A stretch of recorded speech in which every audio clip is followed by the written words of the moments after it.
Olá, amigos do canal AgroSinergia, bem-vindos ao primeiro Sinergia Cast desse ano, o podcast aqui do canal. Hoje vamos conversar com o César Augusto Alves, ele é técnico em produção de leite e o interessante é que ele está trabalhando lá na Nova Zelândia com pecuária leiteira. Então hoje a gente vai entender um pouquinho, né, a história do César, né? E entender um pouquinho sobre a pecuária lá na Nova Zelândia, o que tem de parecido, o que tem de diferente aqui do Brasil. Tudo bem, César? Conta um pouquinho pra gente a sua história, como você chegou aí na Nova Zelândia. Olá, Erickson. Olá, pessoal aí do Brasil. Então, um pouco da minha história aqui da Nova Zelândia. Eu cheguei aqui em 2008, vim para visitar a minha irmã e acabei me apaixonando pelo sistema de produção de leite aqui da Nova Zelândia, onde eu fui ficando aqui e aprendendo cada vez mais, e aí comecei a estudar o sistema técnico aqui, né, de produção de leite. Morei na Nova Zelândia até 2013, onde eu voltei para o Brasil para trabalhar na Agropecuária Sete Copas, no oeste da Bahia, que é uma parceira da Leite Verde, Leitíssimo, e voltei para Nova Zelândia em 2017, onde hoje eu gerencio uma fazenda com 1.100 vacas em lactação. Eu gostaria que você contasse um pouquinho aí sobre a Nova Zelândia, né? O que você tem achado, como foi a sua adaptação aí? A Nova Zelândia ela é dividida em duas ilhas, né? São a Ilha Norte e a Ilha Sul. A maior concentração da população é na Ilha Norte. A Ilha Sul é uma ilha mais fria, tem uma cadeia de montanhas aqui. As duas ilhas são produtoras de leite bem forte. É um sistema um pouco diferente uma da outra, mas são bem fortes. O país todo, ele gira, em certa maneira, em torno do leite. Todas as pessoas aqui do país, elas têm o contato do leite, elas têm o conhecimento que o leite é a espinha dorsal do país. A maioria das pessoas já visitou uma fazenda de leite, tem algum amigo que trabalha em alguma fazenda de leite, ou tem algum certo de relação, né? Então, é uma coisa que faz parte do dia a dia da maioria das pessoas aqui, a produção de leite. É um sistema bem diferente do Brasil, porque ele tem um apoio muito grande de vários setores. Ele funciona muito bem, como um sistema, uma engrenagem muito bem alinhada, que vai desde do governo, com incentivos, e o auxílio, e o apoio, as universidades, os institutos de estudo, sempre estudando novas tecnologias, novas maneiras e compartilhando isso de uma maneira clara para que toda nova informação chegue ao seu destino final, ao produtor de leite. Então, tudo que se está estudando no momento, que se desenvolve, que se descobre que é uma melhor maneira de se produzir leite, essa tecnologia ela chega no produtor de uma maneira muito clara e muito rápida, né? Então, hoje, se você for em qualquer propriedade da Nova Zelândia, por mais diferente que seja o modelo de gestão e algumas coisas sejam diferentes, a estrutura operacional da fazenda vai ser muito parecida. Se você for desde a ponta da Ilha Norte à ponta da Ilha Sul, a estrutura, a visão de produção de leite vai ser muito parecida, porque é muito difundido toda a ideia, toda a tecnologia por trás da produção de leite aqui na Nova Zelândia.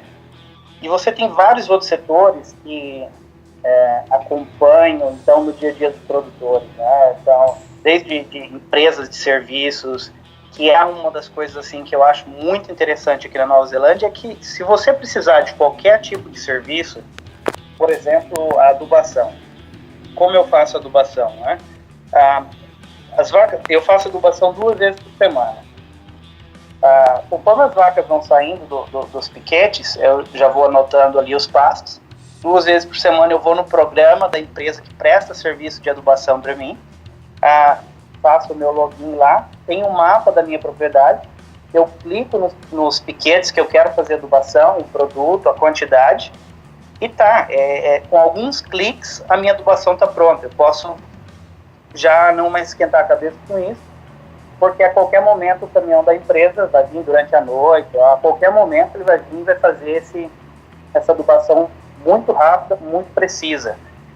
Esse é um exemplo, mas em tudo dentro da propriedade de leite, você vai ter um prestador de serviço especializado para a parte de reprodução, manutenção do solo, eletricistas, manutenção da ordenha, refrigeração, para tudo.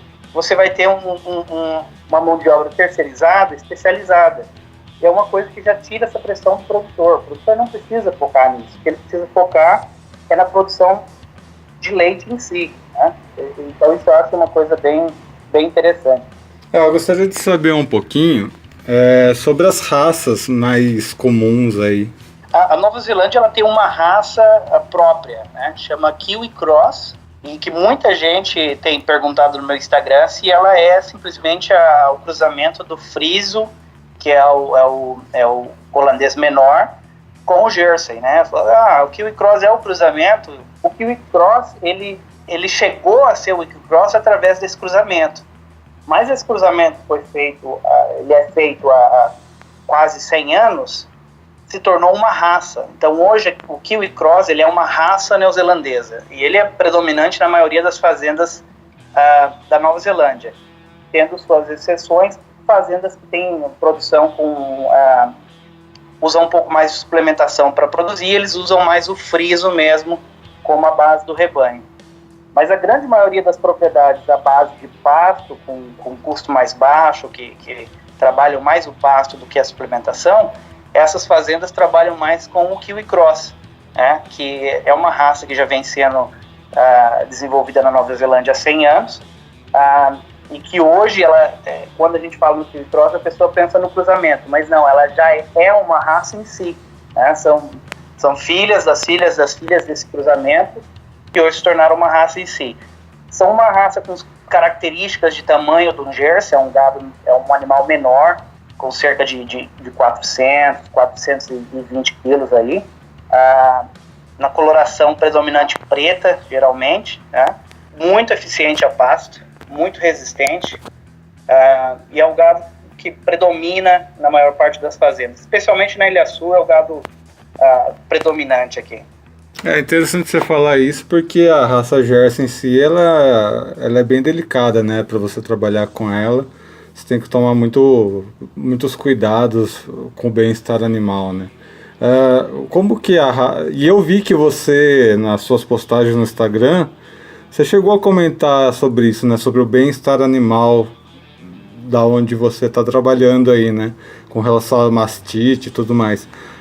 Então é um animal mais resistente, é um animal que responde bem a essa questão de adaptação, né? Ou é um animal que precisa ter realmente um pouco mais de atenção com relação a isso? Através desse cruzamento que eu mencionei já centenar, automaticamente foi tendo uma seleção desses animais. O Jersey, pela estatura, um animal menor, tá? Que pelas longas caminhadas aqui, você imagina, a fazenda que eu trabalho tem o piquete mais longo, ele chega a ser 1,5 km.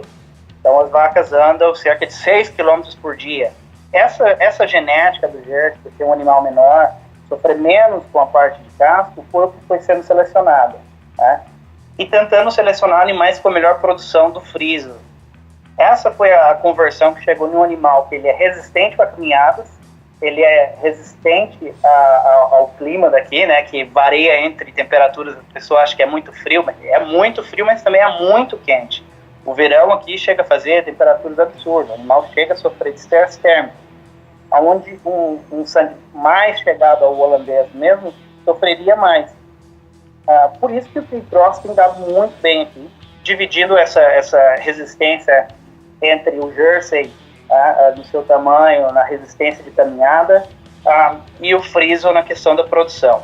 Como é feito o bem-estar aqui, né? A questão de mastite, a gente não faz pré-dip, as fazendas da Nova Zelândia não trabalham com o pré-dip, só com o pós-dip, que é muito bem feito. Isso é uma observação geral da propriedade, né? Isso vai desde o momento da ordenha, do ordenhador, ele geralmente usa luva, geralmente usa proteção nos braços, ele tem um contato mínimo com os tetos para evitar uma contaminação. Uma vez o animal identificado com mastite, a ordenhadeira, a teteira que foi utilizada, geralmente é esterilizada, né? A plataforma aonde foi pojado e identificado o mastite. A plataforma é muito bem limpa, a sala de espera muito bem limpa, os corredores não tem lama, eles são desenhados de uma maneira que eles são corredores largos, geralmente no mínimo 5 metros de largura para rebanhos aqui na região, que são em torno de 500 animais no mínimo. Então ele tem uma largura específica para evitar acúmulo de lama, ele tem uma drenagem, um desenho baulado de drenagem para que não se acumule água, não se acumule lama. Os piquetes são muito bem preparados para que não haja, quando há ponto de umidade, é feito um sistema de drenagem nesses piquetes para que não haja o contato de lama, fezes, o animal tem um mínimo de contato. Esse cuidado com o ambiente que o animal está, ele é um dos fatores primordiais para a diminuição de mastite. Se você viu a última postagem que eu fiz sobre esse caso, eu estou ordenhando hoje 1.070 vacas e eu não tenho nenhum caso de mastite há 2 semanas. 0 de mastite há 2 semanas. E a minha CCS tá, hoje ela está em 140. Né? O que se a gente for comparar com o nível Brasil, até mesmo aqui com a Nova Zelândia, são resultados incríveis. Né? E isso é o cuidado que a gente tem. É os detalhes que tem, não só a questão da resistência do animal para o mastite, mas também o ambiente preparado para que esse animal evite o contato. Outro detalhe que me chamou a atenção, né, nas suas postagens foi a tecnificação da fazenda. O que eu já tinha visto de ordenha mecanizada, automatizada, tudo mais, foi robôs, mas em baias individuais. E aquele vídeo que você postou, né, de ordenha das vacas, é quase como se fosse um processo de produção mesmo, né? Ou quase uma fábrica ali de tirar leite. Eu achei muito interessante aquilo ali, cara. Quanto que você está conseguindo, né, de produção diária de leite? Como é que é esse processo? É um sistema bem interessante. Em primeiro lugar, eu trabalho hoje em um carrossel de 70 beios, né, de 70 baias. Eu trabalho uma pessoa só. O carrossel tem extrator automático, então quando a vaca termina de tirar o leite, a teteira já sai e embaixo dela já tem o pós-dip, já é spray, uma mistura de iodo com mel de manuka, que ajuda na hidratação dos tetos das vacas. Então você já não precisa de uma pessoa para retirar as teteiras e passar o pós-dip. E para colocar as teteiras, uma pessoa só, porque você não faz o pré-dipping, né? Então realmente parece uma fábrica. As vacas vão entrando, uma pessoa vai colocando as teteiras ali e vai. E muita gente pergunta como uma pessoa sozinha, em 1.070 vacas, consegue identificar o mastite. É simplesmente treino. Você vai treinando os seus olhos para observar inchaço, posição, temperatura do teto, algumas dessas coisas que vão te facilitando o manejo do dia a dia, né? Hoje a fazenda está ordenhando 1.070 vacas. Dessas 1.070 vacas, 6 vacas estão fora do tanque, porque estão com a carência do antibiótico por causa de problemas de casco. Foram tratados para casco e necessitaram antibiótico. Então é um índice bem baixo de vacas fora do tanque. Hoje essas vacas estão numa dieta de 14,5 quilos de pastagem, que é um consórcio de azevém, trevo branco e uma planta que chama plantain, super resistente nas áreas mais secas da fazenda, né? Então 14 quilos de volumoso, né, de forragem, e 2 quilos de concentrado de resíduo de palma de coco. Isso vem da Indonésia, onde eles extraem o óleo de palma e depois processam esse resíduo e enviam para a Nova Zelândia. É um alto valor energético, alto valor proteico. Então é um custo hoje muito baixo. A base praticamente toda da produção é a base de pasto. E as vacas hoje estão produzindo uma média de 21 litros por vaca. E eu estou entrando no 7º mês de lactação. Então as vacas já estão no 7º mês de lactação, produzindo uma média de 21 litros. O que a gente está mantendo muito bem Estamos aí na previsão do que deveria ser a produção aí. Com um custo um pouco mais baixo do que a gente tinha previsto ano passado. Agora, me conta um pouquinho, né, sobre o seu cotidiano aí na fazenda. Bom, são duas coisas, né? A primeira é a questão de legislação trabalhista, né? Como é bem diferente do Brasil, então aqui a gente trabalha muito mais horas do que se trabalha no Brasil. O dia é mais longo, então é um pouco relativo isso daí. Mas consegue um objetivo muito maior homem e vaca, né? Hoje eu tenho 1.070 vacas em lactação, mas tenho mais 800 vacas, novilhas, bezerros. Então tem um total de quase 2 mil animais na fazenda. E nós somos 6 pessoas, né? 6 pessoas para administrar, para fazer toda a fazenda. Hoje eu gerencio essa fazenda e meu dia a dia é basicamente o mesmo dia de qualquer outro funcionário. A escala é a mesma para todos. Buscar vaca, tirar leite, colocar a cerca, fazer o trato. Toda a escala é exatamente igual. A diferença é que quando eles vão, por exemplo, passar um spray para matar as plantas invasoras, eu vou fazer a parte de planejamento, outras coisas do tipo. Mas a rotina de um gerente aqui na Nova Zelândia ela é exatamente a mesma de uma pessoa que está entrando. A eficiência é a chave do negócio. Aquilo que eu disse, como você não precisa se preocupar em adubar, como você não precisa se preocupar em fazer uma pulverização, não precisa estar com uma preocupação dessas coisas, você precisa identificar o problema, mas você não precisa fazer, facilita demais a vida de operação da propriedade. Então você pode focar em coisas que são realmente importantes para a produção do leite, né? O bem-estar do animal, principalmente a questão da pastagem, como tá, esse é um foco principal. Eu vou no pasto pelo menos 2, 3 vezes por dia para dar uma olhada, como é que tá, como é que tá ali, vai sobrar um pouco, não vai sobrar, vou precisar fazer um ajuste, as vacas estão felizes, né? Então você tem mais tempo para cuidar dos animais, para observar alguns detalhes que talvez você não teria se estivesse com a cabeça cheia de outras coisas. Então isso é interessante, né? Você consegue uma eficiência maior por pessoa animal, né? Do que é no Brasil. E você consegue mais tempo para observar fatores importantes para a produção do leite também. Então uma pequena equipe consegue administrar uma fazenda bem grande, com resultados relativamente muito bons. E também, todo mundo, por mais que a gente tenha um dia longo, mais longo do que seria no Brasil, durante o dia é bem tranquilo. A gente tem um horário de café da manhã longo, tem um horário de almoço longo, você pode um café da tarde. Então é uma maneira mais tranquila de se trabalhar dentro de um dia mais longo. O leite produzido aí, ele é produção interna ou tem bastante produção externa também? A Nova Zelândia é o maior exportador de leite do mundo, né? Sem dúvida, a produção interna é muito pequena. A Nova Zelândia, acho que, se eu não me engano, tem 4 milhões de habitantes. É um país bem pequeno. Geralmente, as fazendas que fornecem o leite interno, do mercado interno, são fazendas que tiram leite o ano todo.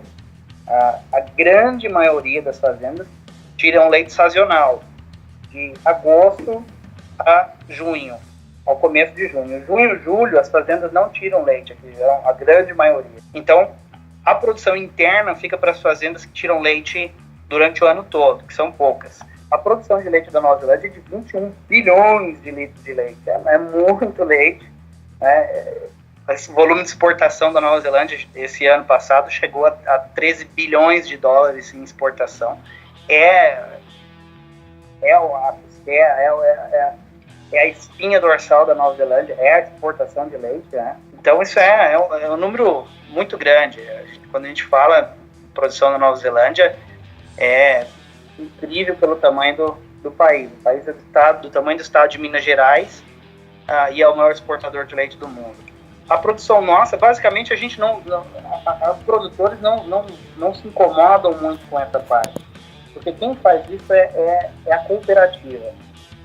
Todas as fazendas praticamente aqui da Nova Zelândia, salvo algumas que têm sua produção própria de iogurte, queijos e tal, a grande maioria é cooperada de alguma das 3 grandes cooperativas da Nova Zelândia.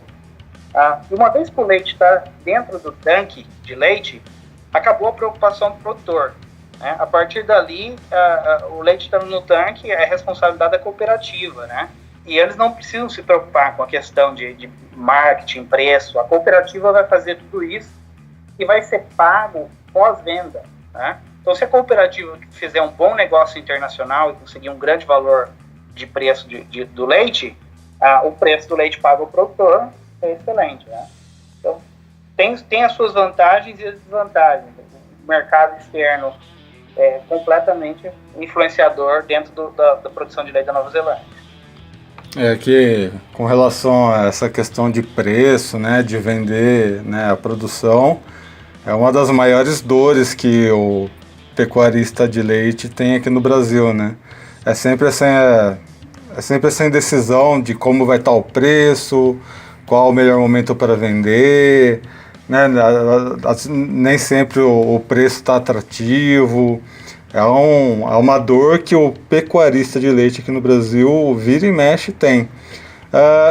O que esse sistema da Nova Zelândia tem que pode ser implementado aqui no Brasil que talvez possa diminuir, né, essas questões de preocupação que o pecuarista aqui tem com relação a esses preços?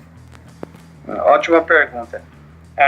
Semana passada eu traduzi e comentei uma matéria de 2016, que foi publicada pelo DRNZ, que é o maior plataforma de pesquisa e ajuda ao produtor aqui da Nova Zelândia, né? Então eu traduzi, comentei e foi publicado no Balde Cheio de Minas Gerais. E qual foi o desafio em 2016? 2016, aqui na Nova Zelândia, atingiu um dos menores preços pagos do leite da história da Nova Zelândia.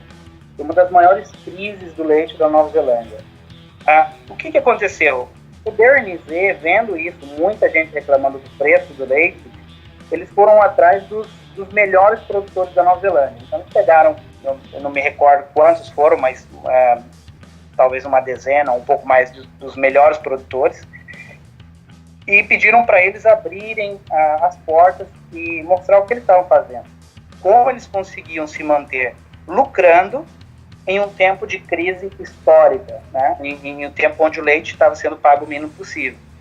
Então eles apontaram 10 fórmulas para estar produzindo leite para ser rentáveis, né?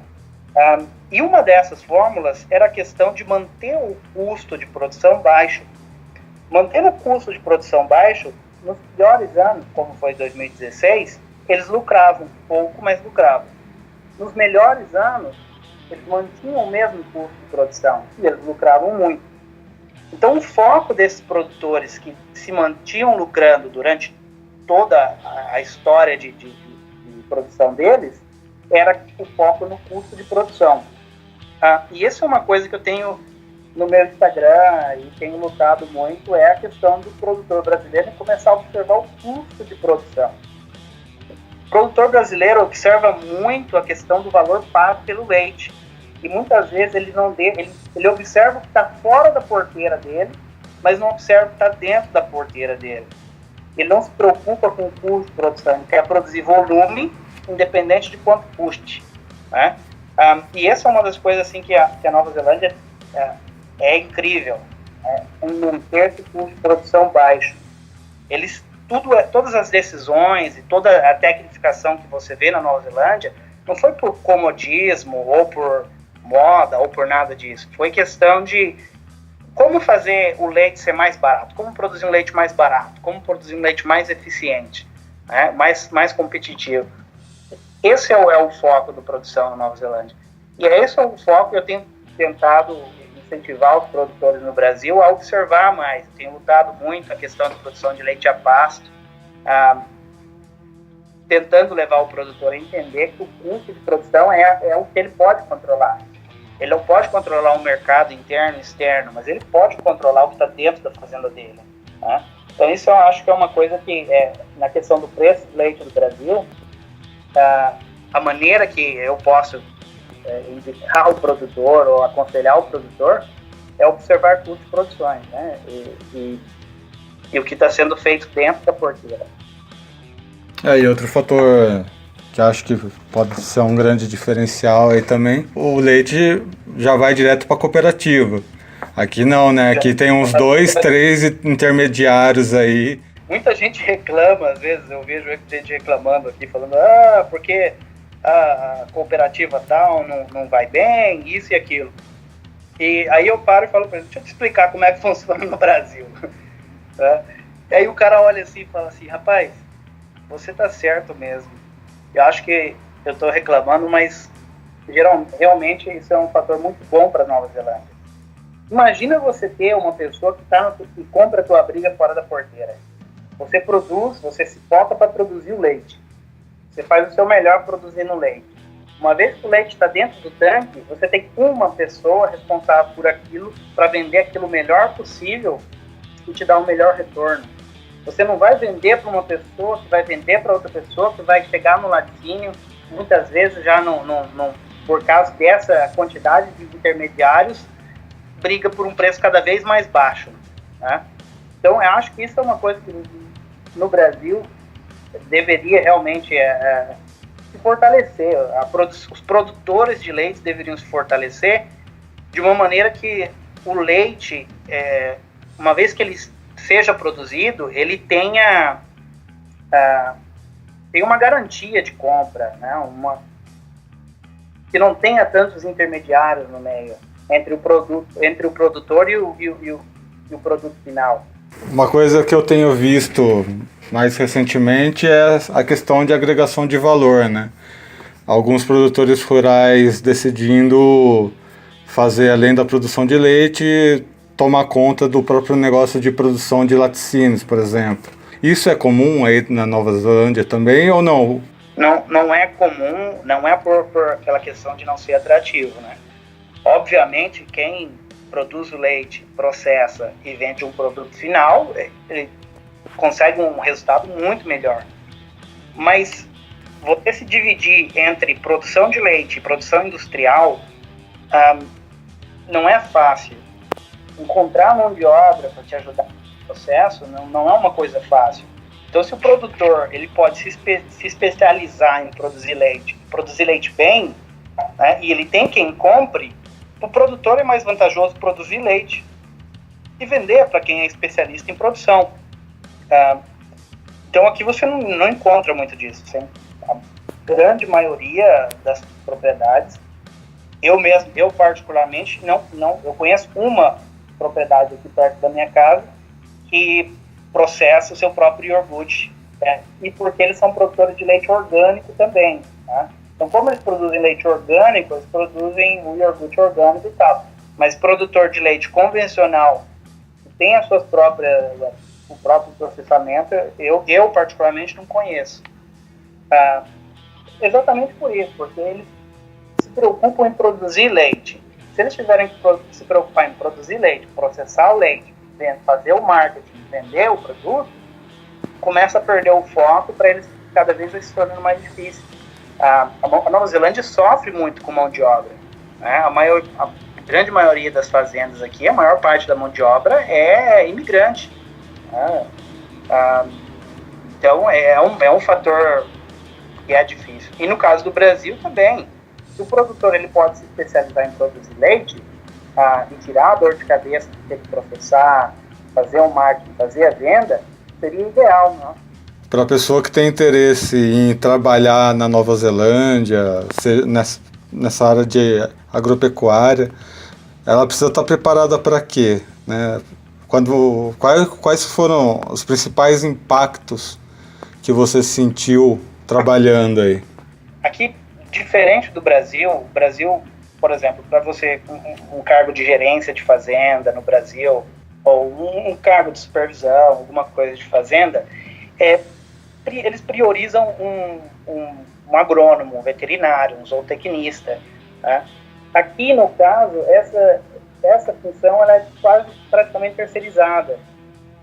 O que eles buscam aqui são pessoas que tenham múltiplas habilidades, que dirijam um trator, que sabe um pouco de hidráulica, possa consertar um vazamento hidráulico, que tenha múltiplas tarefas, consegue consertar uma cerca. Essa é a observação de uma pessoa que seja mais dinâmica em atividades do dia a dia da fazenda, e que as atividades mais técnicas específicas, por exemplo, um veterinário, um agrônomo, essa possa prestar um serviço para a fazenda, né?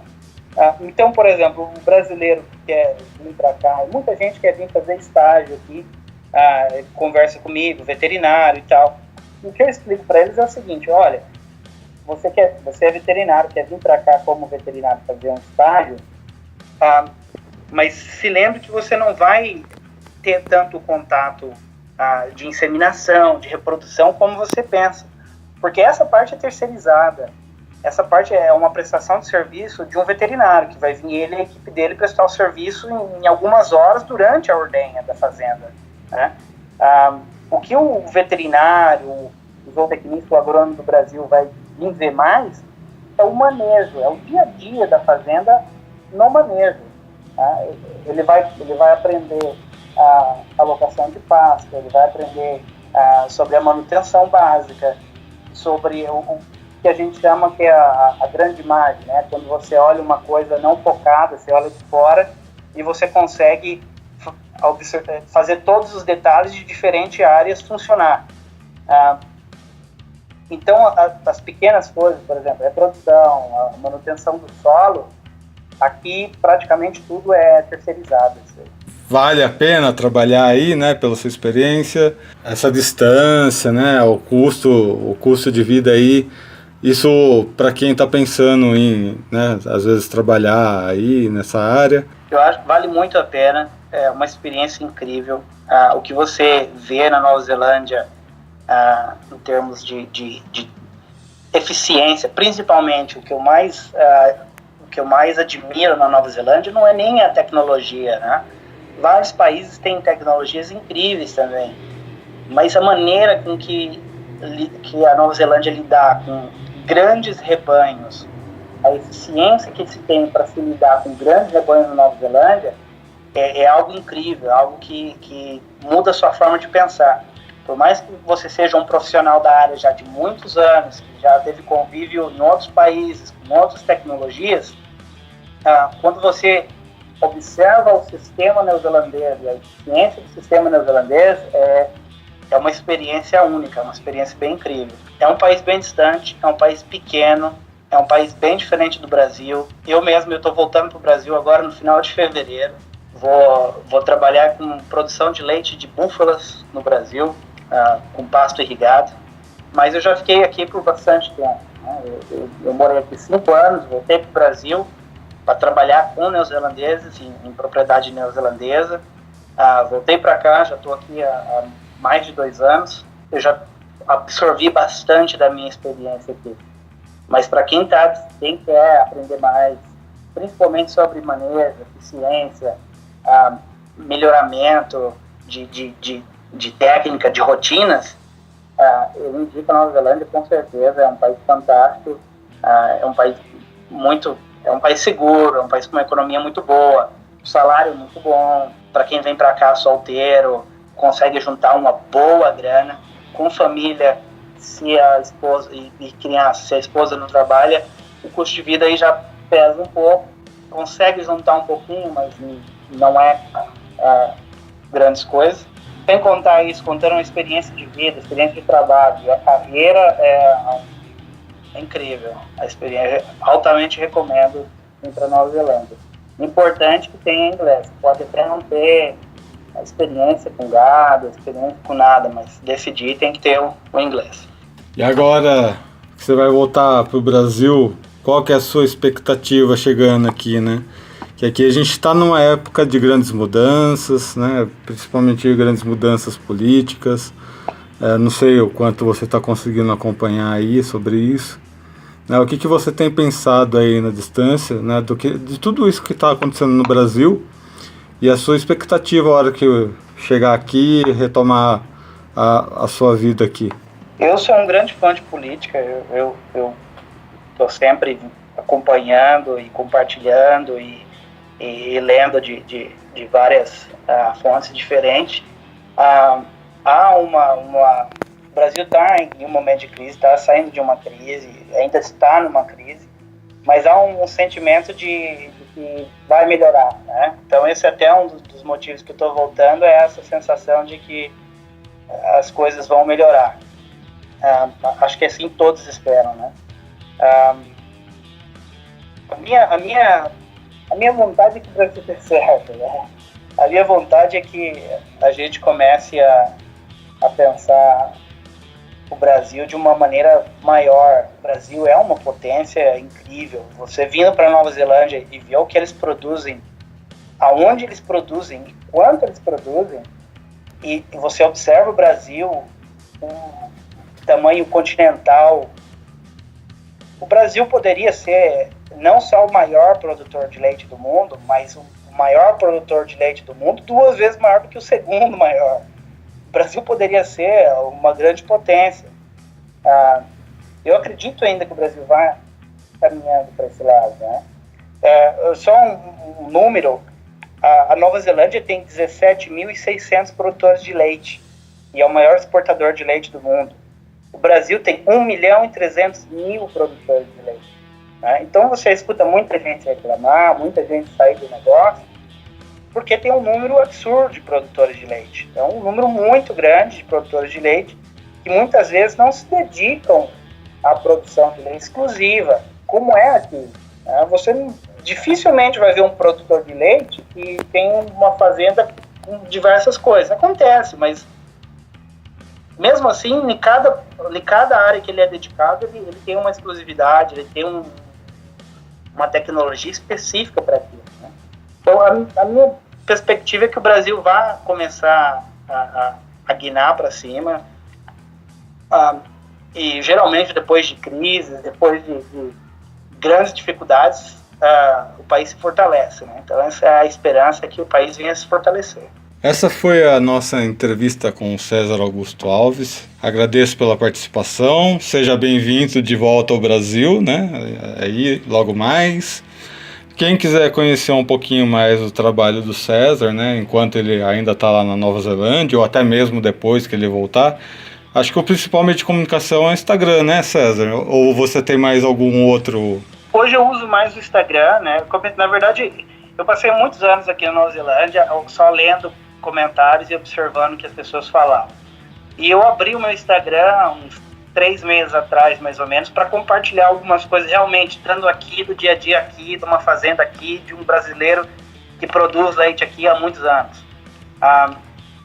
E eu sou muito aberto, as pessoas podem me comunicar ali.